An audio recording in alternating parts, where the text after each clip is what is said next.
ముత్యాలు ఎన్నో వేల సంవత్సరాల నుంచి వజ్రాలకు ధీటుగా తమకంటూ ఒక ప్రత్యేక స్థానాన్ని నెలకొల్పుకున్నాయి. స్వచ్ఛమైన ముత్యాలు మనకు తరచుగా లభిస్తుంటాయి. ఇవి ఓయస్టర్ చేప యొక్క పెంకుల్లో లభిస్తాయి. వేల సంఖ్యలో ఓయస్టర్ చేపలు ఉన్నా ఒక్క ఓయస్టర్ చేప పెంకులోనే ముత్యం లభిస్తుంది. అందుకే వీరు స్వచ్ఛమైన ముత్యాల దిగుబడి కోసం ఓయస్టర్లను నిర్దిష్ట పరిస్థితుల్లో పెంచుతున్నారు. కానీ వీటిని ఏ రకంగా పెంచుతున్నారు? ఇది దక్షిణ జపాన్లో ఒక తీర ప్రాంతం. ఉత్పత్తులతో దిగుబడులతో కళకళ్లాడే ఈ తీర ప్రాంతం జలజీవరాశులు మనుగడ సాగించగలిగేంత స్వచ్ఛమైన నీటితో నిండి ఉంది. ఎన్నో సంవత్సరాల నుంచి స్వచ్ఛమైన ముత్యాలను వీరు సృష్టిస్తున్నారు. కానీ 100 సంవత్సరాల క్రితం ఒక వ్యక్తి ముత్యాల పరిశ్రమ రూపురేఖలే మార్చేశారు. ఆయనే ఈ కొకిచి మికిమోటో. వ్యాపారం కోసం ముత్యాలను ఉత్పత్తి చేసిన మొట్టమొదటి వ్యక్తి ఈయనే. కానీ సహజ సిద్ధంగా ముత్యాలను దిగుబడి చేసే ప్రక్రియ ఈయనకు ఒక సవాల్గా నిలిచింది. ముత్యాన్ని పొందాలంటే ఖచ్చితంగా ఓయస్టర్ ఉండాల్సిందే. అందుకు ప్రప్రథమంగా లక్షల సంఖ్యలో ఓయస్టర్ పిల్లలు కావాలి. స్వచ్ఛమైన ముత్యాలతో హారం తయారు చేసి అమ్మితే వేల పౌండ్లు సంపాదించవచ్చు. వీటిని మనిషి హుందాతనానికి మారుపేరుగా చెప్పవచ్చు. వీటి సంతతిని ఉత్పత్తి చేసే ప్రక్రియలో మందపాటి పెంకులాంటి కవచం ఉండే ఈ ఆడ జపనీస్ ఒకోయా ఓయస్టర్ను ఎంచుకున్నారు. ఒక జగ్ స్వచ్ఛమైన సముద్రపు నీటిలో కలిపిన మగ ఓయస్టర్ వీర్య కణాలతో ఈ ఆడ ఓయస్టర్లో తయారైన గుడ్లను జాగ్రత్తగా వదిలిపెడతారు. సంయుగ్మానంతరం పిండదశకు చేరుకున్న వీటిని ఈ ట్యాంకులలోకి మార్చిన తరువాత 24 గంటల వ్యవధిలో ఇవి లార్వా దశకు చేరుకుంటాయి.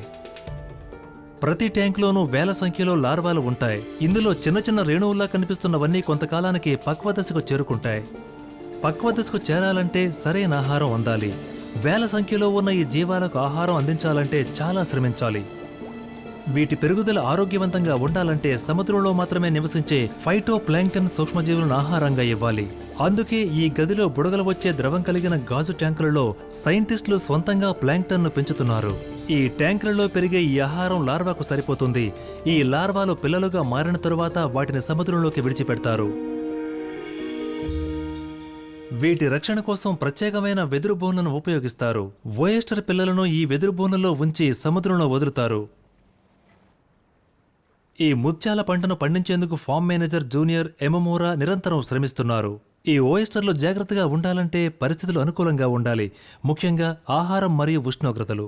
అది శీతాకాలంలో అయితే నీటి ఉష్ణోగ్రతలు ఖచ్చితంగా 12 నుంచి 13 డిగ్రీల్లో ఉండేలా చూడాలి. అంటే ఈ ఉష్ణోగ్రతలను ఎక్కడ అదుపు చేయగలమో తెలుసుకోవాలి. ఆయిస్టర్లకు పౌష్టికాహారం ఇవ్వటం చాలా అవసరం అని నా ఉద్దేశం. కాబట్టి ప్లాంక్టన్లు ఎక్కడ ఎక్కువగా ఉంటాయో గమనించాలి. నీటి ఉష్ణోగ్రతలతో పాటు అవసరమైన ప్లాంక్టన్లు అక్కడ ఉన్నాయో లేదో తెలుసుకునేందుకు నిరంతరం గమనిస్తూనే ఉంటారు. ప్రతిరోజు శాంపిల్స్ను సేకరించి సైంటిస్టుల బృందం పరీక్షలు జరుపుతుంది. వీరు ఆ నీటి ఉష్ణోగ్రతలతో పాటు సరిపోయినంత ఆహారం ఉందో లేదో పరీక్షిస్తారు. రీడింగ్స్ చాలా తక్కువగా ఉంటే ఓయస్టర్లు బ్రతకటం కష్టం. నీటిలో ఏదైనా సమస్య ఏర్పడితే ఆ సమస్యకు పరిష్కారం ఈ వెదురు బోన్లు చెబుతాయి. ఎలా అంటే వెదురు నీటిలో తేలుతుంది కాబట్టి ఈ బోను నీటిలో అనుకూలంగా ఉండే ప్రదేశానికి తరలించవచ్చు. ఇన్ని జాగ్రత్తలు తీసుకున్నప్పటికీ వీటి జీవన్మరణాలను ప్రకృతి శాసిస్తూ ఉంటుంది. అత్యధికంగా తుఫాన్లు వచ్చే ప్రమాదం గల పసిఫిక్ మహాసముద్రంలో ఎప్పుడు ఏ వైపరీత్యం జరుగుతుందో చెప్పలేం. తుఫాన్ల వల్ల కానీ వరదల వల్ల కానీ నీటి ఉష్ణోగ్రతల్లో మార్పులు ఏర్పడి ఊహించని సమస్యలు ఎదురవ్వచ్చు. ఎట్టి పరిస్థితుల్లోనూ నీటి ఉష్ణోగ్రతలు తగ్గకుండా అలాగే 30 డిగ్రీలకు పెరగకుండా చూసుకోవాలి. కానీ ఏవైనా ప్రకృతి వైపరీత్యాలు ఎదురైతే జరిగే ప్రమాదాలని మనం నివారించలేము. తుఫాన్ రాకను ముందే ఊహించవచ్చేమో గాని రెడ్ టైడ్ సంభవించినప్పుడు వీళ్లు జాగ్రత్తలు తీసుకునే అవకాశాలు చాలా తక్కువ. విషపూరిత వాయువులను విడుదల చేసే రెడ్ ఆల్గేతో కూడిన రెడ్ టైడ్ వేల కిలోమీటర్ల వరకు వ్యాపించగలదు. ఆ పరిస్థితుల్లో ఓయస్టర్లు చిక్కుకుంటే 90% వరకు చనిపోతాయి. రెడ్ టైడ్ వ్యాపించే సమయంలో దానిని గుర్తించటం చాలా కష్టం. అందుకే రీసెర్చ్ ల్యాబ్లో కియోహిటో నగాయ్ మరియు అతని బృందం అనూహ్యమైన ముందస్తు హెచ్చరిక జారీ చేసే ప్రక్రియను కనుగొన్నారు. ఓయస్టర్ల కదలికలను పసిగట్టే ఈ విద్యుత్ డబ్బాలు సముద్రపు నీటిలో జరిగే మార్పులను సరాసరి ల్యాబ్కు తెలియజేస్తూ ఉంటాయి.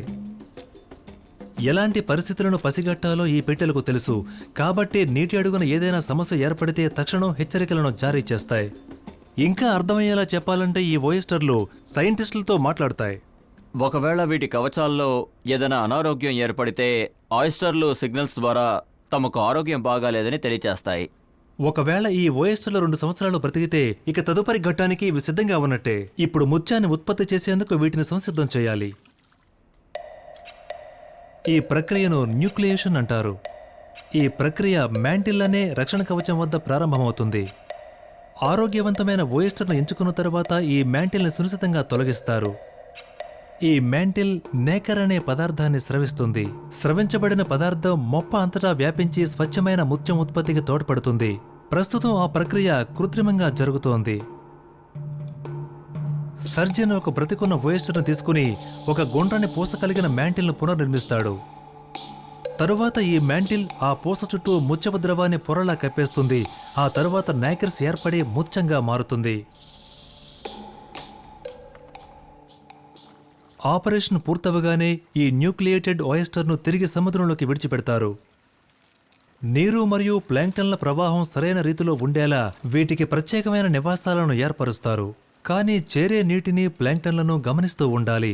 ఓయస్టర్లు బేర్నకల్స్ను మాస్ను ఆకర్షిస్తాయి. ఇవి వలకు అంటుకోవటం వల్ల నీటి ప్రవాహానికి అంతరాయం ఏర్పడుతుంది. ఒకవేళ ఈ ప్యానల్స్ చుట్టూ బేర్నకల్స్ మాస్ ఎక్కువగా పేరుకుపోతే ఈ మొప్పలను బయటకు తీసి శుభ్రపరచాలి. 3.5 సంవత్సరాల తరువాత మొట్టమొదటిసారిగా ఓయస్టర్లను సముద్రంలోకి విడిచిపెట్టిన కొంతకాలం తరువాత వీటిని తిరిగి పట్టుకుంటారు. కానీ అత్యున్నత విలువలతో గమనిస్తూ సంరక్షించినప్పటికీ వీటిని మళ్లీ పట్టుకునేలోపు సగానికి పైగా ఓయస్టర్లు చనిపోతాయి. మిగిలిన సగంలో కూడా కేవలం 5% ఓయస్టర్లు మాత్రమే స్వచ్ఛమైన ముత్యాలను ఉత్పత్తి చేయగలుగుతాయి. ఆ 5% నుంచి సేకరించిన ముత్యాలను నాణ్యతా పరీక్షల కోసం యూరీ టొకినో వద్దకు పంపుతారు. ఆ తరువాత ఈ ముత్యాలతో నెక్లెస్లు తయారు చేస్తారు. కానీ తయారు చేసేటప్పుడు ముత్యాలకు రంధ్రాలు ఏర్పరిచే సమయంలో విరిగిపోకుండా పగుళ్లు ఏర్పడకుండా జాగ్రత్త పడాలి. అందుకే అటువంటి సమస్యలు ఎదురవకుండా ముత్యానికి 2 వైపుల నుంచి 2 వేర్వేరు డ్రిల్ సాయంతో రంధ్రాలు చేస్తారు. ఆ తరువాత రంధ్రాలు ఏర్పరిచిన ముత్యాలను ఒక సిల్క్ దారంతో గుచ్చుతారు. ఇన్ని సంవత్సరాల నిరీక్షణ తరువాతే ఇటువంటి అద్భుతమైన ముత్యాల హారాలు రూపుదిద్దుకుంటాయి.